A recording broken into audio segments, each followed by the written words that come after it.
Hi everyone, কেমন আছেন সবাই? আজ রান্না করব আরও মজার একটা তরকারি। কি জানেন?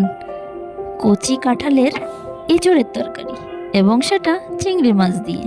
তো দেখে নিন। আর একটা তরকারিও রান্না করব, কিন্তু সেটা আগে কখনোই করিনি। আজ ফার্স্ট টাইম করব, দেখি কেমন লাগে। এঁচোড়, চিংড়ি আর ডিম দিয়ে লাউ। কচি কাঁঠালটা কীভাবে কাটতে হয় সেটা আর আজ নাইবা দেখালাম।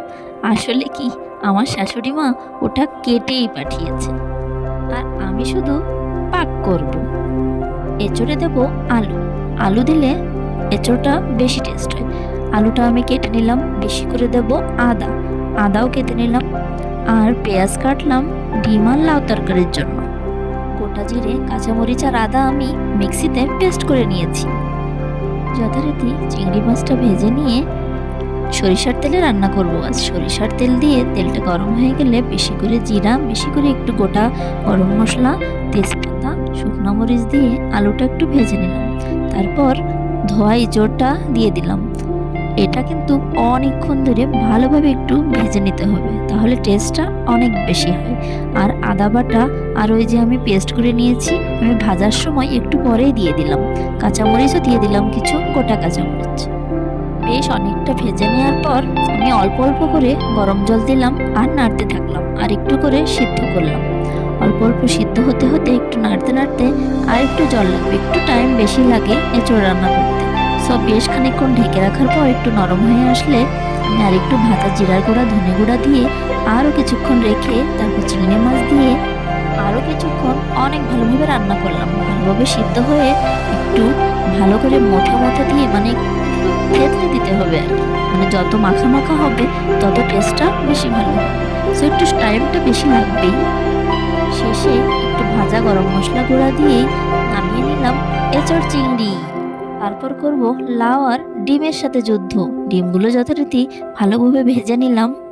তারপর তেলে লাউটা ভেজে নিয়ে, বেশ ভালোভাবে ভেজে নিয়ে জল অল্পই দিলাম, কারণ লাউটা ছিল একদম কচি, ওখান থেকে অনেকটা জল বেরিয়েছিল। লাউটা সিদ্ধ হয়ে আসলে ডিম দিয়ে তারপর শেষে একটু আলাদা কড়াইতে পেঁয়াজ ভাজি করে একটু জিরা ফোড়ন দিয়ে সম্রাট দিয়ে দিলাম।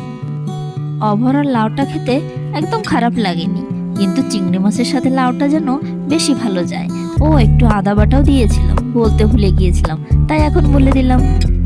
একবার ট্রাই করলেই বুঝতে পারবেন এঁচোড় চিংড়িটা কত টেস্টি হয় খেতে।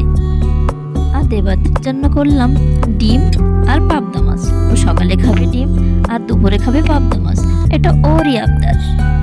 আর আমাদের এলাকায় না অনেক কাঁঠাল হয়, কিন্তু পাকা কাঁঠালের থেকে এই কচি কাঁঠালের এঁচোড়গুলোই খেতে যেন বেশি মজা লাগে। ও এটা নিরামিষভাবেও করা যায়। মাছ না দিয়ে করলে এটা কিন্তু নিরামিষ দিনেও খাওয়া যায়। আর এটাতে কিন্তু পেঁয়াজ রসুন আমি কিছুই ব্যবহার করিনি।